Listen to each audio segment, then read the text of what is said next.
Hey guys, welcome back to PlayStation Live from E3. We're joined by two great folks, the first of which is our new host. Welcome, Zach Miner. Oh, hello, Sid. Thanks for having me. Of course, of course. And of course, we've got one Harvey Smith from Arcane Studios, whose work Zach and I both really appreciate.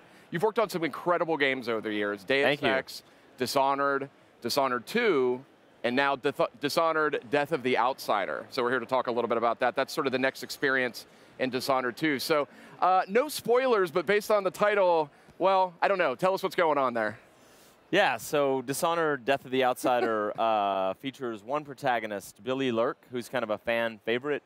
She first showed up in the Knife of Dunwall expansion for Dishonored 1 and the Brigmore Witches. And she was part of the crew that killed Jessamine Caldwin back in the day, the assassination that the whole series hinges around right now. And so you get to play as Billie. It's months after Dishonored 2. She's seeking her old mentor, the assassin Dowd, and that's the gist of the story.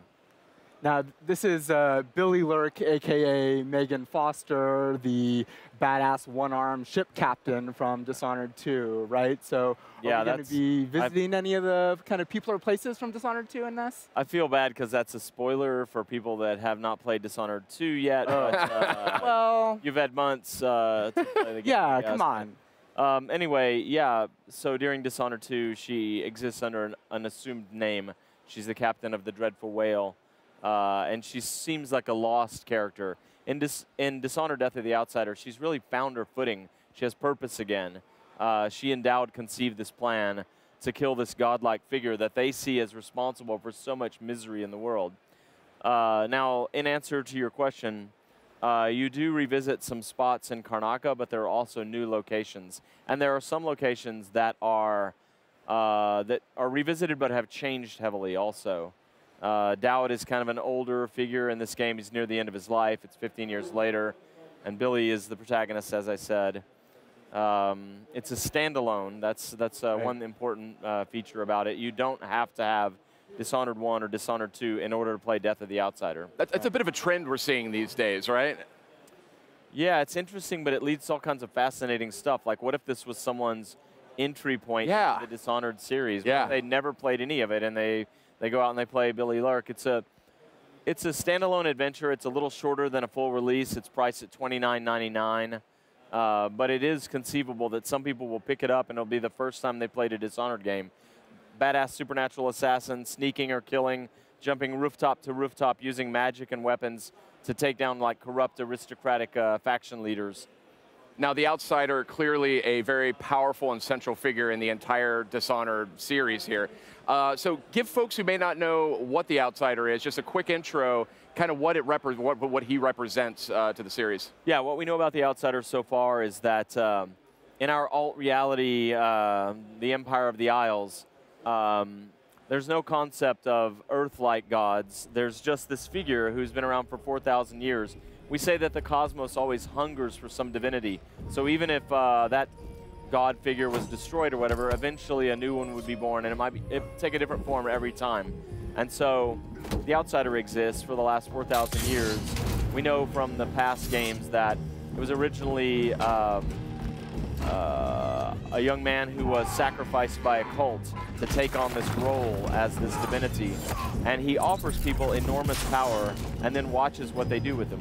He doesn't, some people see him as a corrupter, some people see him as a figure of evil, but really he offers people power and then kind of cynically expects them to abuse others with that power. But he's pleasantly surprised when they don't, as you saw if you played the low chaos version of Dishonored 1 or Dishonored 2. But he's an interesting figure, and Dowd and Billie conclude that much of the havoc that is wreaked in the world comes about because of the power that the Outsider offers people. So they decide to give their lives meaning, and to make up for the bad things they've done, they decide to try to take him out, which seems like an impossible task. Like, how do you kill a god? Right. Now, one of the core tenets of the Dishonored franchise is that you want to give players the choice of kind of how they complete objectives, right? And even going so far as my personal favorite, the no pacifist run, or the pacifist run, no death run. Yeah. So death is right there in the name of the game, Harvey. So is there going to be some potential ways around that, or? Yeah, I mean, once again, it's a tenet of the game, like you said. You can either play super stealthy, merciful, as we say, and not hurt or fight anyone, or you can go completely wild and conclude that no one is innocent, and take your enemies down in all kinds of brutal ways. That said, even with the critical assassination targets, we always provide an alternate non-lethal solution. So you can expect, without going into spoilers, you can expect some tricky intricacies in how you can deal with the outsider. Sure. Now, since this takes place after Dishonored 2, I'm assuming this meant that you and the team had to choose a ending that is kind of canon. How challenging is that for you as designers? Because obviously player choice is like such a huge part of the game. Yeah, I mean, I've seen player feedback online where people have concluded the wrong thing, like they assume we're doing this or that. What we very often do is we choose subject matter or stories or characters that are not gated on what the previous choices were. So we just kind of avoid the issue in some cases. In other cases, we decide, no, this was true or that was true. And there's some wrinkles to Billie Lurk's character. She can be changed heavily in Dishonored 2 by Emily Caldwin's actions. Emily can change time in a way. And so Billie is one of those rare characters that exists in one state, but also kind of in another state. She both should be this and should be that, or should be neither. And therefore, there's kind of disruption around her in time. And so the outsider does not mark her, but shows up and explains some of those things. And you'll see more by playing, but it's not everything people are assuming right now. Okay, so in the kind of brief trailer that we're looking at right now, we got a little taste of potentially, some of the abilities and, weapons at her disposal. Can you tell us about that? Yeah, you just saw Void Strike, which is she can charge up and deliver a really powerful attack. She has an arm made up of chunks of the Void. She has the sword that was originally used to sacrifice the outsider. She can construct it and deconstruct it, as you see here. And then also she can leave behind markers and teleport to them.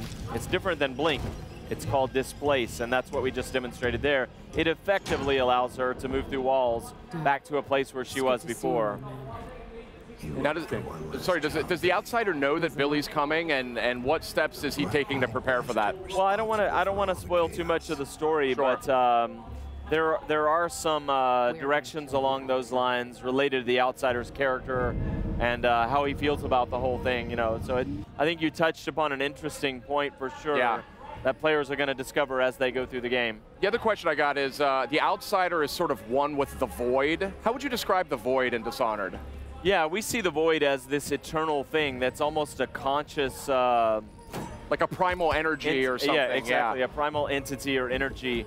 And it always has some manifestation. Like we hint that in the past there were other godlike figures that would emerge and then be destroyed or eventually fall apart or whatever. In fact, Billie has a thing in her eye that leads to one of her powers called Foresight. I don't think we've talked about that yet. She has a unique power called Foresight. And it's because she has the red glowing thing in her eye is called the Sliver of the Eye. And it's from a giant chunk of a piece of the original, of the god that came before the outsider. Oh, interesting. The Eye of the Dead God, people call it. And it's part of the fiction of the death of the outsider. So she has a sliver of that in her eye, and it gives her the power of Foresight. So yeah. So if Billie is successful in her quest, and we won't get into whether she is or not, but if she is, it would seem, given the outsider status with the Void and the Void's importance in the larger universe, it's going to have massive ramifications for this world that we're in. That's what we think. The world of the Dishonored series, one way or the other, will experience a pretty catastrophic change going forward. Though it's interesting because Billie's powers are all tied to artifacts that are linked to the Void. She doesn't have the mark of the outsider, so presumably in a world without an outsider, she would still have some sort of link to the Void, to the energies of the Void. But change isn't always such a bad thing, and I love your work so much because it's so thoughtful. Like the themes that you deal with in a lot of your games, Deus Ex is really big on this, Dishonored's big on it as well. Change can be horrific and cataclysmic, but it can also bring about kind of a rebirth as well. I agree, and it's really refreshing creatively. Like, we've worked on the Dishonored games for 8 years now, and there's always some new thing to turn over based on what the team is talking about internally. And I always have to say this, and I'm not just saying this like everyone does, but like, our team is such a driving creative force behind all of this. The people in Lyon, France, some of the people in Austin, Texas on Dishonored 1 and Prey, but Lyon did Death of the Outsider and Dishonored 2. And those guys are so talented and so driven and turning over every stone and considering it, you know. Many of the best ideas, many of the directions, many of the powerful themes, they come from the interaction of this team, not just the narrative team or the level design team or the art team, but even programmers on the team that are prototyping powers and talking about what it means, doing something like the rat swarm behavior, you know, it leads to an idea or whatever. Billie Lurk carries a talisman called Rat Whispers that allows her, given to her by her childhood friend Deirdre, as a part of her backfiction, was killed by the brother of the Duke of Serkonos, if you want to get really nerdy and into the lore details. And anyway, I do. Yeah, Billie carries this talisman called Rat Whispers that allows her to listen to swarms of rats or individual rats and get secrets about what they've seen. Often it's just details like a rat might see, translated into something she can hear, but sometimes it's very useful about what's going on in the world. And so, you know, that's a good example of like one idea feeding another, and one system in the game or one technology in the game or one piece of artwork feeding another. It's all interconnected, and I just have endless praise for the team in Lyon that does the bulk of the work on things like this. You know, those guys are so talented. Cool. Well, I'm sure that you all were working on or starting to think about this as you were completing Dishonored 2. Are there things, if we go back and play through Dishonored 2, that we might find hinting at this? Yeah, I think you should play all the games, because I'm not just saying that, but like, I'm such a nerd for the way we work. There are layers and layers through the entire thing. Like, if you play Dishonored 1, and you see that all from Corvo's perspective, Dowd coming and killing Jessamine, and near the end of Dishonored 1, you have the choice to spare Dowd or not, and we decided it's canon that for whatever reason, Corvo spares the assassin that killed the woman that he loved. And then you move forward, you play Knife of Dunwall and Brigmore Witches, you see it from Dowd's perspective. Billie Lurk is there on the scene, they killed Jessamine. There's great regret in Dowd after that, and it works all the way up to the moment where Corvo faces him. Then you play Dishonored 2 from Emily's perspective about the death of her mother and her relationship with Corvo, her father, how she would feel about Dowd. And she's living and traveling with Megan Foster this whole time. She doesn't know that this is a woman who participated in the assassination of her mother. All those things are connected. And then you get to play Billie. We've had the idea for a very long time that we wanted to lead one of the games with Billie Lurk. She's one of our favorite characters. She's very strong. She's very deep. She's layered. She's voiced by Rosario Dawson. Top talent. Very, very talented actor. And so, you know, this is like a dream come true for us to be able to lead with Billie Lurk, new set of powers. If you play through once as Billie Lurk, she has her signature set of powers and gadgets. You can then play through again with what we call OG Plus, Original Game Plus. And we've chosen 3 of Corvo and Emily's powers from before that we then swap in, so you can replay Death of the Outsider with those 3 powers that we've chosen. That's great. From the earlier games. Tons of replay value. We're just about out of time, but when does Death of the Outsider hit? It's $29.99. It's a standalone adventure. It's a little shorter than a full release, and September 15th it's out. So not long to wait. Yeah, not long. Harvey, thank you so much for coming by. We're going to talk to you a little bit more tomorrow, if I'm not mistaken. Yeah. Right? And that's going to be a fun chat. Zach, you'll be back with us for that one. So all right, stay tuned for PlayStation Live from E3. We've got a lot more coming up. PlayStation